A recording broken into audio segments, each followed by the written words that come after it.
আমাদের ইবাদত আল্লাহর পছন্দ হচ্ছে কি হচ্ছে না, কবুল হচ্ছে কি হচ্ছে না কিভাবে বুঝবো? যখন তুমি দেখবা ইবাদত করতে না পারার কারণে তোমার এখানে অস্থির লাগবে, ছটপট করবে, মন ছটপট করবে, এখানে অস্থির লাগবে।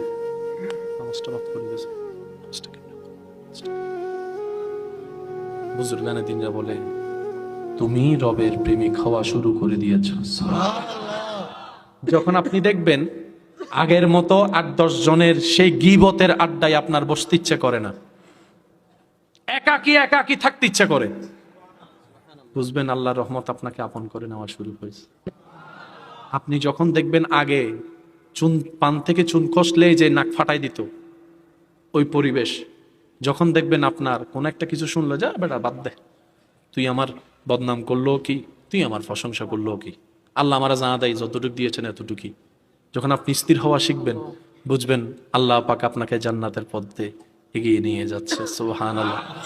যখন আপনার ইবাদত আপনার ভিতরে ধারণ হওয়া শুরু করবে, অন্ধকার সিনায় আলোর বাতি জ্বলবে, প্রেমের একটা স্পন্দন তৈরি হবে, তখন আপনি দেখবেন আপনার এই জবান দিয়ে কারো গীবত করা তো দূরের কথা, কানে গীবত শুনতো আর ভালোটা লাগবে না।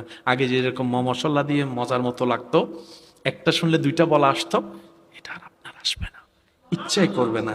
তখন আপনি বলবেন, দেখ বেটা কার বদনাম করতেছো, সে আমার চাইতে অনেক ভালো আছে, আমি তার চাইতে বড় গুনাহগার, আমি তার চাইতে বড় গুনাহগার। আপনি নিজেই দেখবেন খারাপ কাজে আপনার নিজের দিল যেতে চাইবে না, তখনই বুঝবেন আপনার ইবাদত আপনার ভিতরে ধারণ হওয়া শুরু হয়েছে। বলেন সুবহানাল্লাহ। নামাজ কি? নামাজ রব এবং বান্দার মাঝখানে একটা প্রেমের সেতু। নামাজ কি? নামাজ হচ্ছে দৈনন্দিন একটা ব্যায়াম এবং প্র্যাকটিস। নামাজ কি? নামাজ হচ্ছে উশৃঙ্খলতা জীবন থেকে সুশৃঙ্খল জীবনে আনার একটা রাস্তা। নামাজ কি? নামাজ হচ্ছে আপনার রিজিক বৃদ্ধি হওয়ার একটা উপায়। নামাজ কি? নামাজ হচ্ছে বন্দেগীর শ্রেষ্ঠ একটা উদাহরণ। নামাজ কি? নামাজ হচ্ছে বান্দাকে রবের রহমতে কাছে যাওয়ার একটা মাধ্যম। অনেক মেয়ের, অনেক বোনের বিয়ে হচ্ছে না, শুধু একটাই অপরাধ, নিজের অন্ধকার অন্তরে আলোর বাতি নেওয়ার আগে উপায়। নামাজ হচ্ছে চিন্তাকে সুচিন্তা সুন্দর করার একটা মাধ্যম।